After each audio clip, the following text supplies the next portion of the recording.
शङ्करांश भूम शङ्करार्यपीठसद्गुरून् शुद्धसत्त्वभासुरान् सुवर्त्मनीतभूसुरान् सर्वभूतसौख्यदान् क्षमाकरान् यतीश्वरान्। ओम नमः कर्णाद गौतमादिभ्यः दर्ग विद्या संप्रदाय कर्तृभ्यः वंशऋषिभ्यः नमो महद्भ्यः गुरुभ्यः विधाय हृदि विश्वेशं विधाय गुरुवन्दनं बालानां सुखबोधाय क्रियते तर्कसंग्रहः। पृथ्वी निरूपण हमने पूरा देखा, अब आगे जल निरूपण हो रहा है। शीतस्पर्शवत्यः आपः ताः द्विविधाः नित्याः अनित्याश्च नित्याः परमाणुरूपाः अनित्याः कार्यरूपाः पुनस्त्रिविधाः। शरीरेन्द्रिय विषय भेदात् शरीरं वरुणलोके इंद्रियं रसग्राहकं रसनं जिह्वाग्रवर्ती विषय सरित समुद्रादि।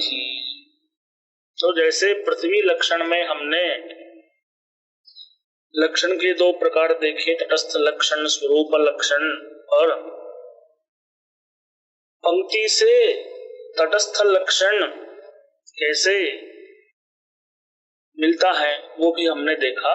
उसी तरह से उसी प्रकार से यहाँ भी शीतस्पर्शवत्यः आपः, इस पंक्ति में शीतस्पर्शवत्वम ये अंश लक्षण है और आपः ये लक्ष्य निर्देश है। तो जल का लक्षण होता है शीतस्पर्शवत्वम। जिस द्रव्य में शीतस्पर्श रहता है उसे हम जल कहेंगे। स्वाभाविक शीतलता जिसकी होती है वो द्रव्य जल है।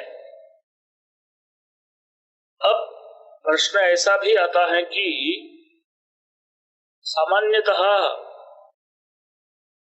पाषाण में या फिर छाया वगैरह में भी हमें शीतलता महसूस होती है, शीतलता का प्रत्यक्ष होता है। तो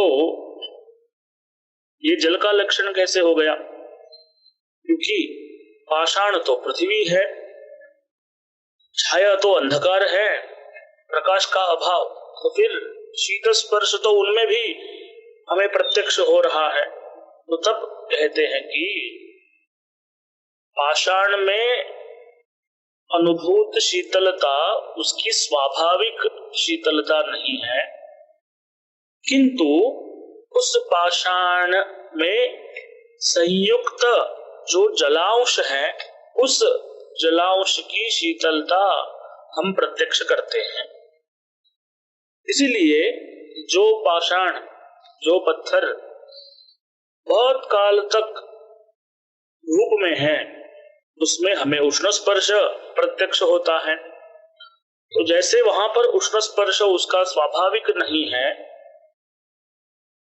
उसी तरह से ये शीतलता भी उसकी स्वाभाविक नहीं है। और छाया में जो शीतलता हमें प्रत्यक्ष होती है वो छाया यानी प्रकाश का अभाव, यानी जिस देश में साक्षात सूर्य के किरण प्राप्त नहीं हो रहे हैं, जिस देश में सूर्य किरण की प्राप्ति का प्रतिबंध है, उस देश में जो भी जलांश है वो प्रकर्ष से महसूस होता है। इसीलिए हमें ऐसा भ्रम होता है कि छाया में ही शीतलता है। वस्तुतः छाया में उष्ण द्रव्य की कमी होने से जो उस प्रदेश में शीतल द्रव्य है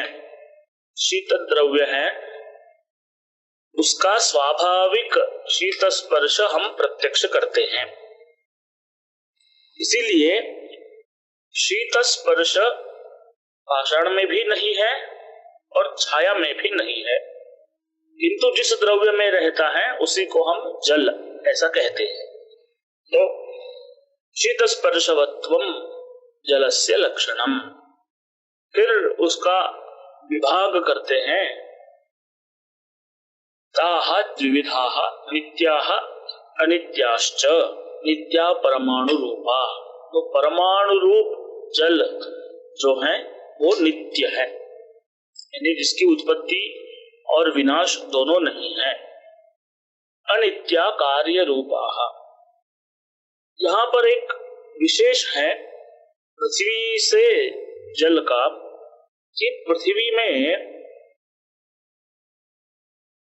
अंतिम अवयवी या फिर अंत्यावयवी ये एक प्रमेय है। यानी नैयायिकों की प्रक्रिया से अगर देखेंगे तो परमाणु द्वय संयोग से द्विणुक की उत्पत्ति होती है, द्विणुकत्रय संयोग से त्रिणुक की उत्पत्ति होती है। इस क्रम से अवयव संयोग से अवयवी की उत्पत्ति होती है। और ये जो उत्पत्ति का क्रम है, ये जो उत्पत्ति की धारा है, ये जहां पर समाप्त होती है उसे हम अंत्यावयवी ऐसा कहते हैं। यानी जिस पार्थिव भाग से दूसरा पार्थिव अवयवी उत्पन्न नहीं हो रहा हो, जैसे हो गया घट, कपालिका से कपाल की उत्पत्ति होती है, कपाल से घट की उत्पत्ति होती है। घट से किसी भी पार्थिव द्रव्य की उत्पत्ति नहीं होती है। तो घट जो है ये किसी का अवयव नहीं है। तो जो अवयवी किसी भी द्रव्य का अवयव नहीं होता है उसे हम अंत्यावयवी ऐसा कहते हैं। जिस प्रकार से अंतिम अवयव परमाणु है, उसी प्रकार से ये घट आदि अंतिम अवयवी है। तो ये अवयवी परंपरा का अंत, परंपरा की समाप्ति जिस तरह से घट आदि में पृथ्वी में होती है, जल में ऐसी समाप्ति नहीं है।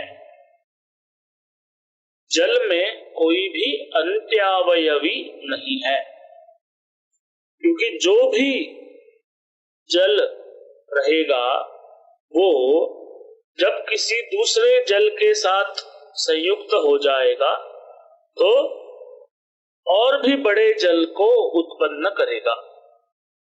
इसीलिए अंत्यावयवी ये प्रमेय जल में नहीं है। तो इसी बात को ध्यान में रखते हुए आचार्य ने कहा है अनित्या कार्य रूपा, बस। और उसमें कोई भी विभाग करने की आवश्यकता नहीं है। एक है परमाणु, दूसरा है कार्य, उससे अलग। तो जिस तरह से पृथ्वी में भी और 3 प्रकार से विभाग हो सकता था, उसी तरह से जल का भी और 3 पद्धतियों से विभाग करते हैं। पुनस्त्रिविधा शरीरेन्द्रिय विषय भेदात शरीरम वरुण लोके। अब जलीय शरीर यानी जिस शरीर का समवायी कारण जल है, वो शरीर जलीय शरीर है। तो पानी का तो स्वभाव ही है बहना, तो हम पानी से शरीर कैसे बना सकते हैं? क्योंकि जिस तरह से मिट्टी से शरीर बनता है, मिट्टी से कोई हम आकृति बना सकते हैं, पानी से तो कभी नहीं बना सकते। तो पानी से बना हुआ शरीर कैसे कल्पना कर सकते हैं इसकी? तो उसी के लिए कहते हैं कि जिस शरीर का समवायी कारण पानी है, उस शरीर के पूरे बाह्य देश में एक पार्थिव आवरण बना है। उस आवरण की वजह से जो बहना पानी का स्वभाव है उसका प्रतिबंध होता है। तो ये जो आवरण के अंदर शरीर है, इस शरीर का समवायी कारण है जल। और ये शरीर कहाँ है? तो उसके लिए कहते हैं ये शरीर वरुण लोक में है। जैसे इस लोक में, भूलोक में पार्थिव शरीर है, उसी तरह से जलीय शरीर जो है वो वरुण लोक में है। फिर दूसरा विभाग आता है इंद्रिय। इंद्रिय कौन सा जलीय है? तो उसके लिए कहते हैं रसन इंद्रिय, यानी जो हमारे जिह्वा के ऊपर है। जिह्वा इंद्रिय नहीं है, जिह्वा उस इंद्रिय का अधिकरण है, आश्रय है। जिह्वा पर रहने वाला जलांश, जिसे हम देख नहीं सकते, जिसे हम महसूस नहीं कर सकते, मगर जिसके मदद से हम रसों का ज्ञान करते हैं, यानी मधुर, आम्ल, लवण, कटु, कषाय और तिक्त, ये जो 6 प्रकार के रस है, इनका प्रत्यक्ष हम उस रसनेन्द्रिय की मदद से कर सकते हैं। उसी के बारे में बता रहे हैं। इंद्रियम रसग्राहकम रसनम जिह्वाग्रवर्ती। यहाँ भी रसग्राहकम, इससे उसका कार्य बताया इंद्रिय का, रसनम ये उसकी संज्ञा, और जिह्वाग्रवर्ती ये उसका स्थान बताया है। फिर आता है विषय। विषय सरित समुद्रादि। सरित यानी नदी, समुद्र यानी सागर, ये सभी जो हैं ये विषय इस विभाग में आते हैं। जिस तरह से शीतलता जल का लक्षण होता है, उसी तरह से उष्ण स्पर्श तेज का लक्षण होता है। वही आगे बताते हैं, उष्ण स्पर्शवत् तेजः तद्विविधम नित्यम अनित्यं च नित्यम परमाणु रूपम अनित्यम कार्य रूपम पुनस्त्रिविधम शरीरेन्द्रिय विषय भेदात् शरीरम आदित्य लोके प्रसिद्धम इंद्रियम रूपग्राहकम चक्षु कृष्ण ताराग्रवर्ती विषयश्चतुर्विधः भौम दिव्योदरीय आकरज भेदात् भौमं वह्न्यादिकम् अबिन्धनं दिव्यं विद्युदादि उक्तस्य परिणाम हेतुरौदर्यम् आकरजं सुवर्णादि। अब उष्ण स्पर्शवत्वम तेजसः लक्षणम्। जिस द्रव्य में उष्ण स्पर्श है वो तेज है, स्वाभाविक उष्ण स्पर्श। तो कभी कभी पानी हमें गर्म लगता है, तो क्या पानी में भी उष्ण स्पर्श है क्या? तो जो उत्तर हमने पहले बताया था वही उत्तर यहाँ पर भी बताना है। स्वभावतः पानी कभी गर्म नहीं होता है, किंतु जब उसके साथ सूर्य किरण या किसी भी तेज का संबंध आता है तो ही उसमें हमें उष्ण स्पर्श प्रत्यक्ष होता है। तो इसी से हम ये जान सकते हैं कि जिस पदार्थ के संबंध होने से जल में उष्ण स्पर्श प्रतीत होता है और जिस पदार्थ के संबंध न होने से हमें जल में उष्ण स्पर्श प्रतीत नहीं हो रहा है, उस पदार्थ में ही वो उष्ण स्पर्श है, न कि जल में। इसी को हम औपाधिकता भी कहते हैं, यानी उपाधि में रहने वाले धर्मों का उसके संबंधी अपर पदार्थ में ज्ञान होना। जैसे स्फटिक मणि में हमें कभी कभी रक्त रूप दिखाई देता है, जब उस स्फटिक के पीछे जपा पुष्प होगा तो। अगर वहां जपा पुष्प नहीं है तो हमें लाल रंग स्फटिक में दिखाई नहीं देता है। जब जब वहां पर जपा पुष्प होगा तो स्फटिक हमें लाल दिखाई देगा। तो जपा पुष्प के होने से स्फटिक में लाल रंग दिखता है, न होने से नहीं दिख रहा है। तो इसी से हम ऐसा कह सकते हैं कि स्फटिक का लाल रंग स्वाभाविक नहीं है, किंतु जब भी वह जपा पुष्प के सन्निधि में आता है, जपा पुष्प के सान्निध्य में आता है, तो वह लाल दिखता है। तो ये औपाधिक लाल रंग हो गया, न कि स्वाभाविक। उसी तरह से जब भी हम पानी को गर्म करेंगे तो ही उसमें हमें उष्ण स्पर्श का प्रत्यक्ष होगा। जब हम वहां से तेज को हटाएंगे तो उसमें से उष्ण स्पर्श कम होता जाता है और पानी फिर से ठंडा होता है। तो तेज के रहने से पानी में उष्ण स्पर्श प्रतीत होता है, उसके न रहने से पानी में उष्ण स्पर्श की प्रतीति नहीं होती है। तो इसी से हम ऐसा जान सकते हैं कि पानी में प्रतीत होने वाला उष्ण स्पर्श स्वाभाविक नहीं है, किंतु वह औपाधिक है। इसीलिए उष्ण स्पर्श वत्वम, ये जो लक्षण है, इस लक्षण की पानी में अतिव्याप्ति नहीं हो रही है। फिर पूर्ववत यहाँ पर भी विभाग बताते हैं, तच्चद द्विविधम नित्यम अनित्यं च नित्यम परमाणु रूपम अनित्यम कार्य रूपम। दो प्रकार का तेज होता है, एक नित्य और दूसरा अनित्य। नित्य तेज जो है वो परमाणु स्वरूप है, उसके व्यतिरिक्त जो भी तेज है वो सभी अनित्य है। फिर से तीन प्रकार का तेज है।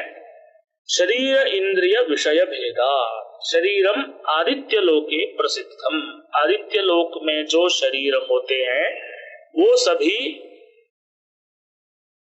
तेजस होते हैं, यानी उनका समवायी कारण जो है वो तेज होता है।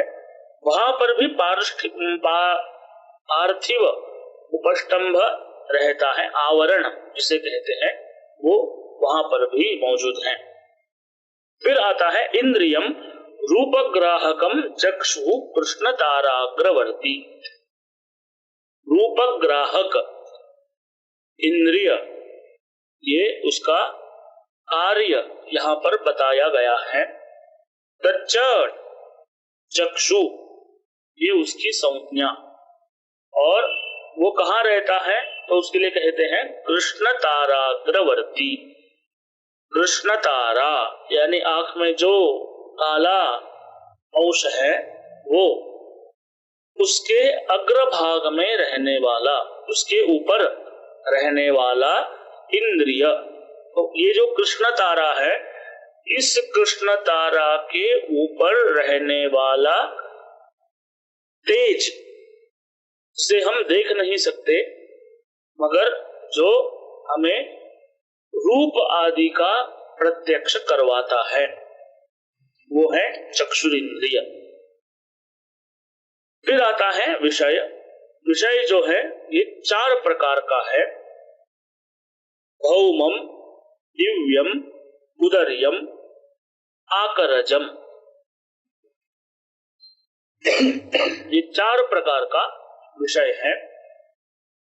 भौमम वन्याधिकम, वन्ही आदि जो तेज है वो भौम इस प्रभेद में आता है। भूमि पर होने वाला यानी भौम। तो वन्यादिकम, फिर उसके बाद अबिंधनम दिव्यम विद्युदादि। अब ईंधनम यस्य, जिसका ईंधन जल है। अबिंधनम दिव्यम विद्युदादि, तो जिस तेज का ईंधन अब यानी पानी है उसे हम विद्युत ऐसा कहते हैं, या फिर जिसे हम दिव्य इस प्रभेद में उसे हम रख सकते हैं। उसका उदाहरण है विद्युत आदि। फिर आता है तीसरा, भुक्तस्य परिणाम हेतु उदर्यम, यानी जो भी हम भोजन करते हैं, जिस भी अन्न का हम भक्षण करते हैं, उसका जो परिणाम होता है,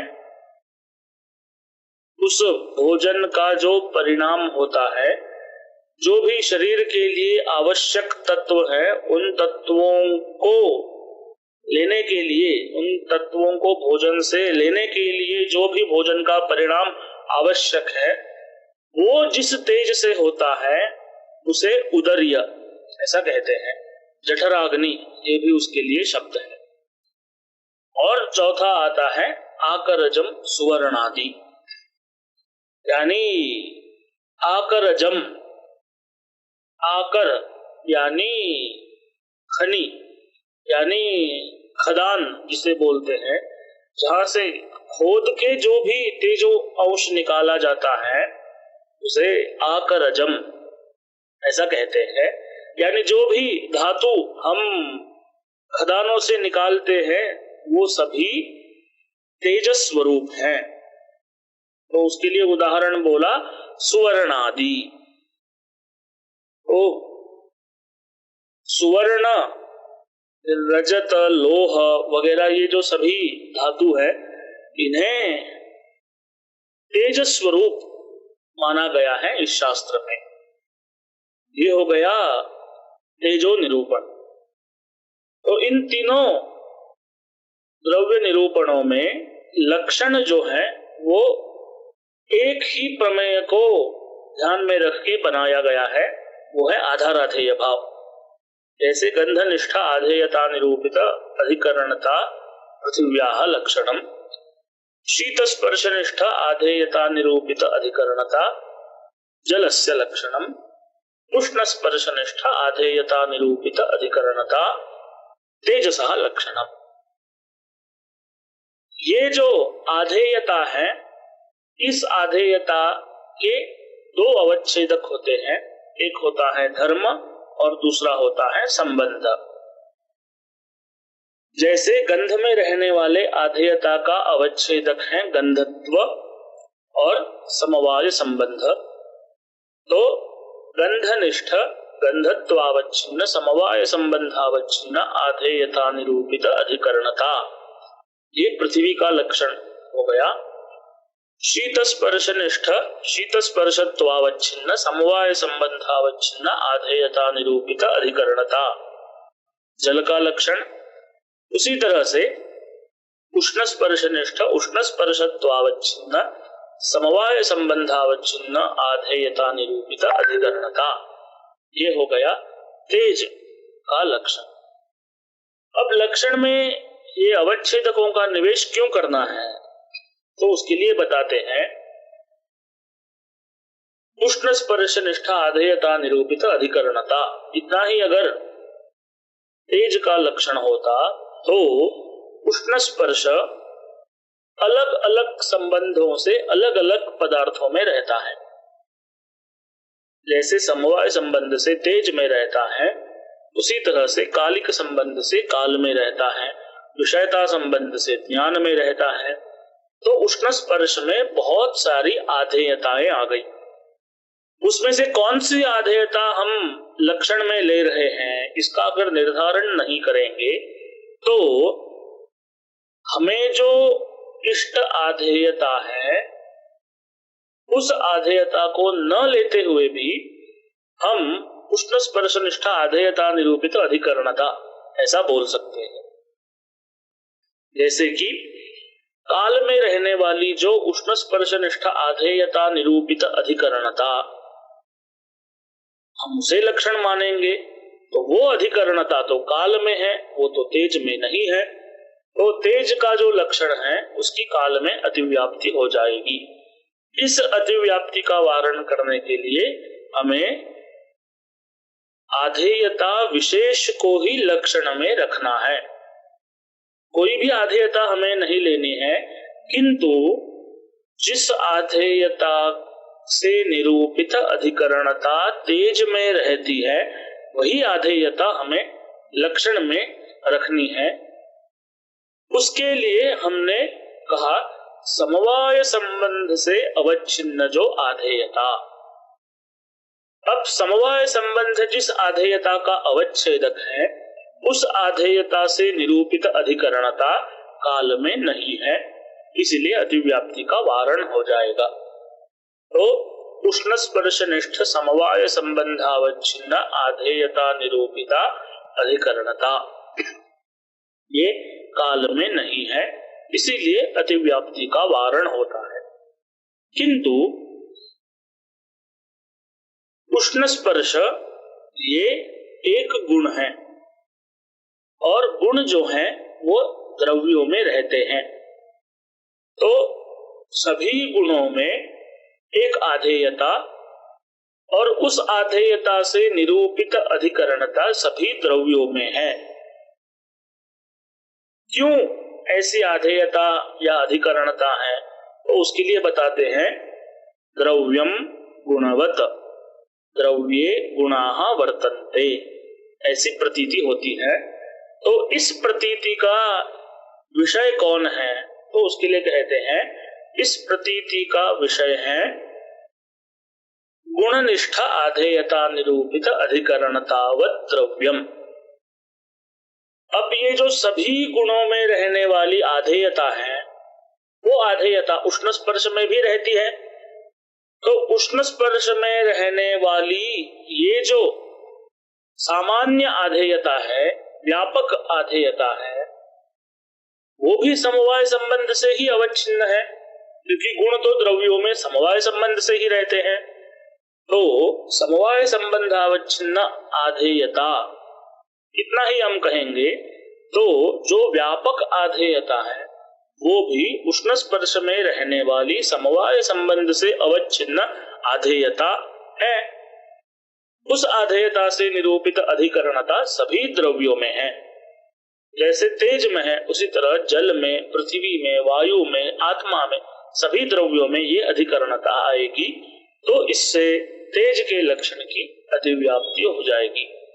अतः उस अतिव्याप्ति का वारण करने के लिए हमें फिर से आधेयता का संकोच करना पड़ेगा कि व्यापक आधेयता हमें लक्षण में नहीं चाहिए, किंतु जो केवल उष्ण स्पर्श में रहती है ऐसी ही आधेयता हमें चाहिए। इसीलिए हमने आधेयता का संकोच करने के लिए दूसरा विशेषण बताया उष्ण स्पर्शत्वावच्छिन्न। जिस आधेयता का अवच्छेदक उष्ण स्पर्शत्व होगा वही आधेयता। इसीलिए जब लक्षण हमने बताया तब हमने उष्ण स्पर्श निष्ठ उष्ण स्पर्शत्वावच्छिन्न समवाय संबंधावच्छिन्न आधेयता निरूपित अधिकरणता ऐसे बताया। अब ये जो उष्ण स्पर्शत्वावच्छिन्न आधेयता है, इस आधेयता से निरूपित अधिकरणता केवल तेज में ही रहती है। पृथ्वी या वायु या आत्मा, मन, इनमें से किसी भी द्रव्य में नहीं है। इसीलिए इस लक्षण के अतिव्याप्ति का वारण हो जाएगा। तो अंततः हम ऐसा लक्षण कह सकते हैं उष्ण स्पर्शनिष्ठ उष्ण स्पर्शत्वावच्छिन्न समवाय संबंधावच्छिन्न आधेयता निरूपिता अधिकरणता।